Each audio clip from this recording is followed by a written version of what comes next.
தன்னை தாழ்த்தி சிலுவையில அறையப்பட ஒப்பு கொடுத்தார்.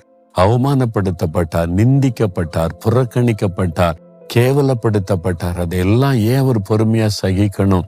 நம்முடைய வாழ்க்கையை உயர்த்துவதற்கு, சிறுமைப்பட்ட நம்முடைய வாழ்க்கையை மேன்மைப்படுத்த, தன்னை சிறுமைப்படுத்த தன்னை ஒப்பு கொடுத்தார். அவ்வளவு அற்புதமான ஒரு ஆண்டவர் இருக்கும்போது ஏன் கலங்குறீங்க? பயப்படாதே மகளே, பயப்படாதே மகனே. அந்த ஆண்டவருடைய அடைக்கலத்திற்குள்ள வந்துருங்க. இயேசுவே, நீங்க தான் எனக்கு அடைக்கலம், நீங்க தான் எனக்கு தஞ்சம், நீங்க என்னை கவனித்துக் கொள்ளுவீங்க, ஆசீர்வதிப்பீங்க, உம்முடைய அடைக்கலத்துக்குள்ள வந்துறேன்னு சொல்லுங்க. போதும், அவ்வளவுதான். இன்றையிலிருந்து ஒரு மாற்றத்தை காண்பீங்க.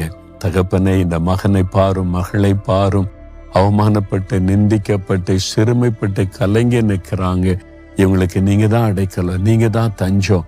இந்த நாள்ல இருந்து அவங்களை அரவணைத்து, பாதுகாத்து, ஆசீர்வதித்து மேன்மைப்படுத்துங்க. இயேசுவின் நாமத்தில் ஜெபிக்கிறேன் பிதாவே.